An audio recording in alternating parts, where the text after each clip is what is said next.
My name is Miaowei. I'm the Minister of Industry and Information Technology for the People's Republic of China. And I'm here today to tell you about a few advancements that the People's Republic of China has been making recently. We recently have met with the Kingdom of Thailand to promote our deal with the Kra Canal and advancement in the construction of that.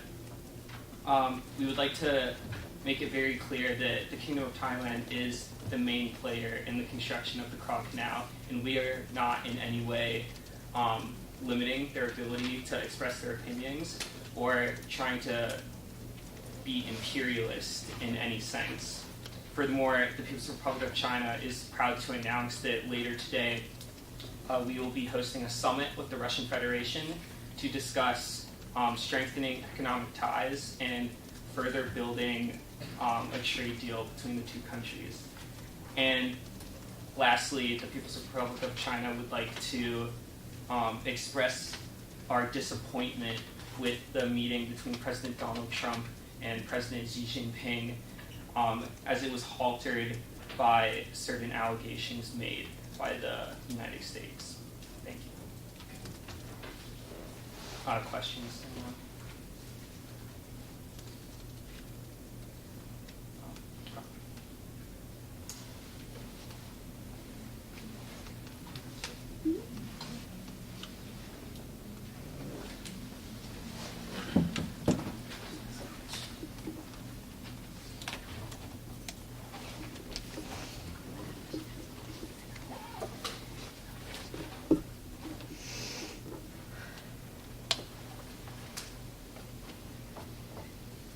Good afternoon, everyone. Thank you all so much for coming. My name is Sarah Huckabee Sanders. I am the U.S. Press Secretary.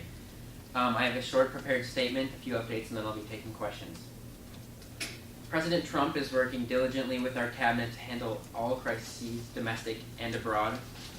During this cabinet session, much was discussed, including a summit between President Trump and President Xi Jinping of China. President Trump has made comments saying that the acts of President Xi Jinping are insulting, disappointing, disgusting, following Xi Jinping's inability to work with President Trump on simple issues like trade and fair trade practices. Ultimately, tariffs on China were implemented from the summit, 25% on iPhones and 10% on Chinese computers because of the disgust President Trump had. Some other examples of China's unfair trade practices are currency manipulation to beat out U.S. competitors, flooding the U.S. steel and aluminum markets, and intellectual property theft by having less regulations on corporate and environmental innovations in China. And President Trump would like to make it very clear that he is extremely frustrated and upset with China for not working with him on this simple issue that can solve many problems for both countries.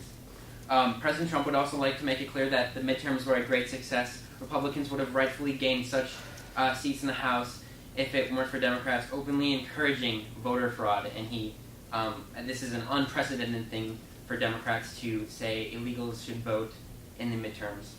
And on top of that, President Trump would like to make it clear that we had an incredibly safe midterm election. Incredibly safe. No threat, I repeat, no threat from any person or country, from any country or foreign entity has threatened this election this year. And President Trump is very proud of that. And I'll be taking questions. Yes. All right. So on the topic of the tariffs on Chinese iPhones and computers and the currency manipulation, can you give specific statistics as to how you have come to those conclusions? That China, are you asking me how I've come to the conclusion that China is manipulating the trade war? Yes. Yes. So currently we have as many of you know, we have a trade deficit with China.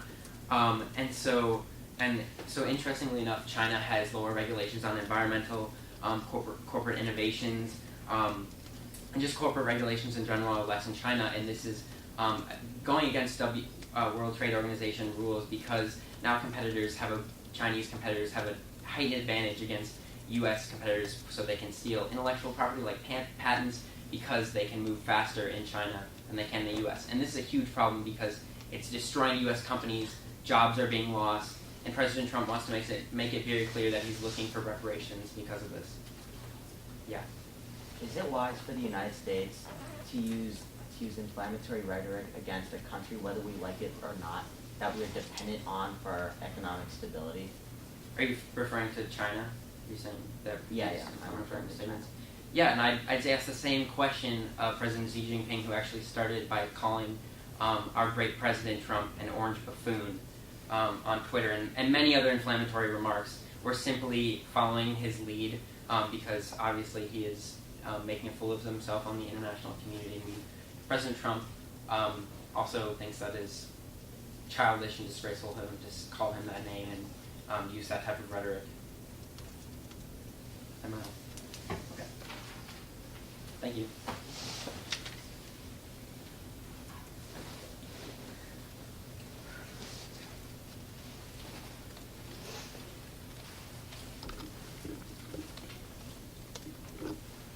Thank you. I am Dmitry Peskov. I am the press secretary of the Russian Federation. Now first, I would like to touch on the INF Treaty. Russia has not violated anything. We are entitled to weapons and missiles and are not going to harm anyone. The Russian people need to be protected, so as of this treaty, the Dutch assessment that was made is clearly invalid. Now, as for the protests that have occurred recently, the problem with these are that the protesters failed to file papers necessary in order to stage a protest and set up for the proper public safety measures. Now, since these papers were not filed, the public could not be protected, and neither could these protesters. It is important then when handling these measures, we take them seriously and with proper precautions. Now, Russia also is very excited to announce that we will be working with China to boost our economic ties. Now, Russia is focusing on domestic policy as well, and we are going to bring better economic prosperity to the land. Now, this may be with aggregate demand, and as the aggregate demand improves with economic ties with China, that multiplier effect will allow our economy to grow and prosper once more. It is important to note that we will be also willing to work with Iran, as we are very excited to cooperate and negotiate with other nations. It is important that Russia focuses on trade agreements and bilateral cooperation.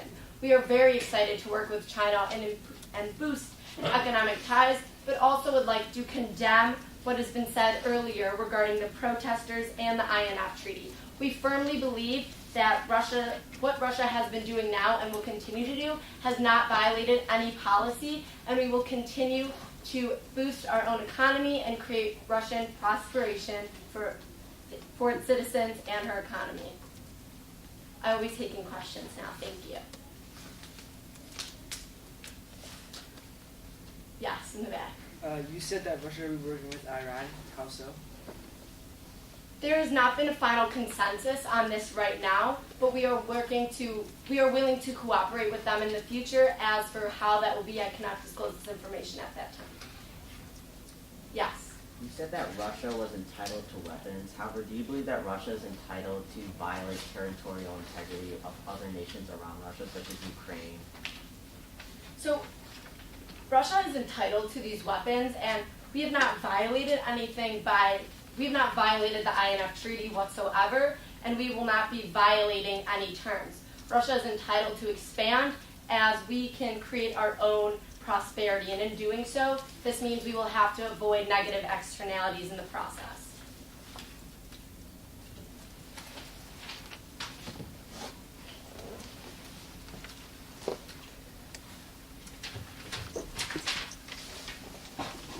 Good afternoon. My name is Stefan Seibert, and I am the German Press and Information Agency head for the Federal Republic of Germany. Currently, the Federal Republic of Germany has been working diligently on an array of conflicts. We affirm our economic action in defending vulnerable nations and affirm our support for Ukraine, and have aided in this conflict by setting a tax in place to allow monetary aid for Ukraine.